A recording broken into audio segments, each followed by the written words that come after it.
Oui, je reçois ce matin Daphné Roulier, qu'on a connue sur Canal+, à la présentation du journal de Nulle part ailleurs. J'ai aussi parlé tout à l'heure de Plus clair, j'aurais pu parler du Cercle ou de l'effet papillon. Au total, vous avez passé combien d'années à Canal, Daphné ? 22, 23 ans, je crois. Ah oui, ouais, quand même. Et alors, de toutes ces émissions, quelle a été votre préférée, s'il fallait en retenir une, finalement ? Celle qui vous a le plus marqué ? En fait, elles étaient toutes très différentes parce que le journal Nulle part ailleurs, de fait, il n'y avait pas d'interview. Moi, j'adore faire des interviews. Je déteste répondre aux questions, mais j'adore en poser.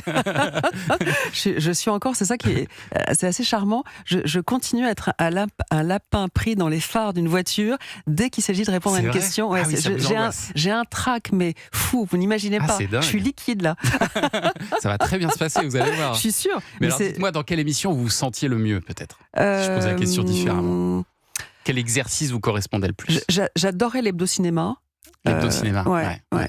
Et puis j'adorais bien sûr l'effet papillon, mais l'effet papillon, ce qui était amusant, c'est d'en assurer la rédaction en chef et de raconter un monde. C'était la seule fenêtre sur le monde à l'époque sur les chaînes de télé. Mais je pense d'ailleurs qu'il n'y a plus d'émissions de politique internationale. Il y en a plus. Ouais. Donc on avait quasiment une mission de service public. C'était formidable cette émission. Non. Et puis les années Nulle part ailleurs étaient folles. Oui, là, forcément. Là. Folle. On rentrait comme ça dans ce grand Barnum avec les gens qui hurlent. Et vous venez raide comme la justice faire votre journal. Faire votre journal, c'était s'accrocher de temps en temps. Oui, non, il fallait pas s'accrocher de temps en temps, il fallait s'accrocher tous les jours au cintre. C'est vraiment, je pissais sur la parade tous les soirs. Je pissais sur la parade. Mais oui, parce qu'en fait, c'est ça. Ouais. Et puis, tout le monde se marre et vous arrivez avec une avalanche de mauvaises nouvelles. Ouais. Mais c'était un bon exercice. Il fallait garder son sang-froid. Il fallait être comment dirais-je ? Il fallait être un bonze. J'ai appris à être un bonze à ce moment-là. C'est ce qui arrive parfois à Émilie Dez dans cette émission aussi. Et puis alors après, vous avez fait un petit passage sur Paris Première et vous êtes arrivé sur la chaîne parlementaire. Alors d'abord pour mener de grands entretiens avec des personnalités et puis pour une émission plus précisément consacrée à l'avenir de la planète.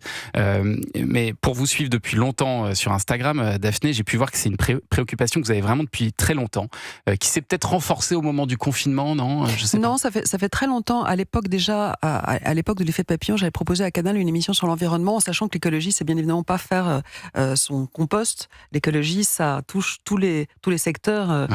Ça nous c'est la société, c'est l'économie, c'est notre rapport au monde en fait. C'est notre avenir à tous. C'est notre avenir à tous. Ça structure notre rapport au monde.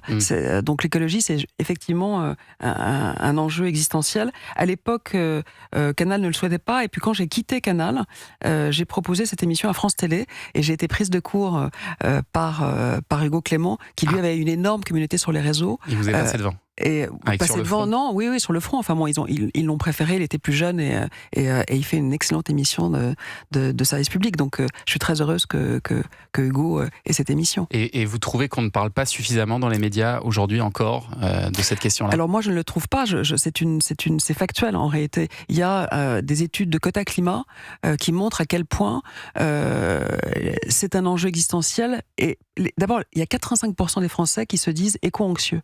C'est vraiment un sujet qui est structurant et on en parle. Qui ont peur pour l'avenir de la planète. Qui ont peur pour l'avenir de la planète, a raison. Et on n'en parle absolument pas. Ça baisse de façon significative tous les ans, sans compter bien évidemment la désinformation sur ces sujets climatiques.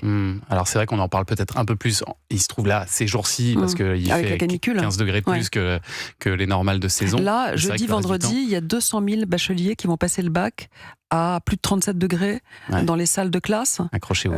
Voilà. Donc 35 degrés hier ou avant-hier.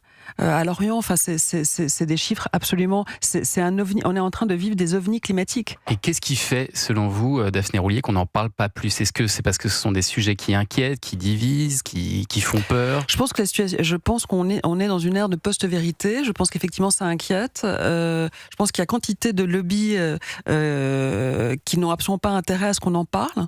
Mais est-ce que ça intéresse le public aussi ? Moi, je me souviens qu'à l'époque où je bossais sur France 5, on me disait attention à ces sujets, ça peut être anxiogène.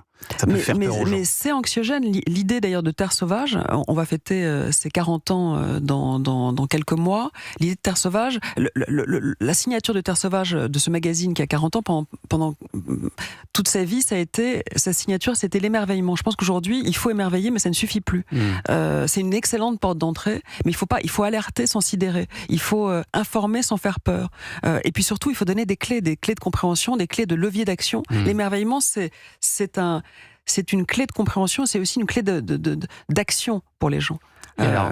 Et alors donc vous vous êtes dit que désormais toutes vos activités, Daphné Roulier, seraient tournées vers cet enjeu-là, vers l'avenir de la planète, d'où le fait que vous tournez aussi vos émissions d'entretien pour LCP dans un train. Oui, absolument. J'ai vu que c'était même en partenariat avec la SNCF. Absolument. Voilà.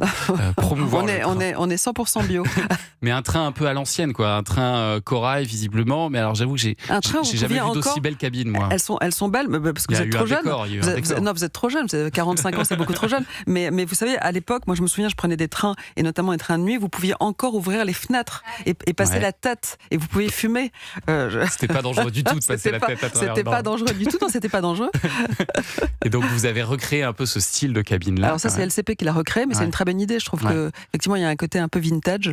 C'est des entretiens. Alors là, en ce moment, axé particulièrement sur le vivant. Aujourd'hui, le décor du Ouigo est quand même moins sexy. C'est vrai, effectivement. Les couleurs sont un peu plus criardes. Sont un peu plus criardes et moins engageants que les trains à l'ancienne. Donc c'est une bonne idée. Et donc là, vous faites une émission chaque vendredi à 20h30 sur cette chaîne parlementaire avec des entretiens axés sur la nature, avec de grands témoins, de grands experts du climat. Il y a par exemple le docteur Sébastien Boller. Avec lui, vous abordez un sujet assez fascinant, le striatum. J'en avais jamais entendu parler. Mais c'est cette partie du cerveau qui nous pousse à vouloir toujours plus. Absolument. Et ça a été un passeport pour la survie pendant des milliers d'années. Mais aujourd'hui, ça joue contre nous, en fait. Aujourd'hui, effectivement, on peut pas continuer à toujours plus, à vouloir toujours plus, à consommer toujours plus dans un monde qui est fini. Donc, ce qui est intéressant avec le neuroscientifique Sébastien Boller, c'est qu'il nous explique en fait que ce striatum qui nous a permis de survivre pendant des millénaires, aujourd'hui, nous pousse à scier la branche sur laquelle on est assise. Mais il nous donne des clés. Il nous explique comment l'éduquer, comment le domestiquer. Il faut faire appel davantage à son cortex préfrontal, c'est-à-dire le siège de la réflexion, de l'anticipation, plutôt que de la pulsion. En fait, le striatum, c'est le siège de la pulsion. On veut consommer toujours plus. Et alors, ce sont des entretiens qu'on peut retrouver ensuite en version papier dans un magazine dont vous avez repris la direction éditoriale, Daphné Roulier. Ça s'appelle Terre sauvage, mensuel qui fête donc ses 40 ans. Vous avez entièrement remanié. C'est quoi Terre sauvage? Comment vous pourriez le décrire, ce magazine? Alors, Terre sauvage, je ne m'attendais pas à cette question.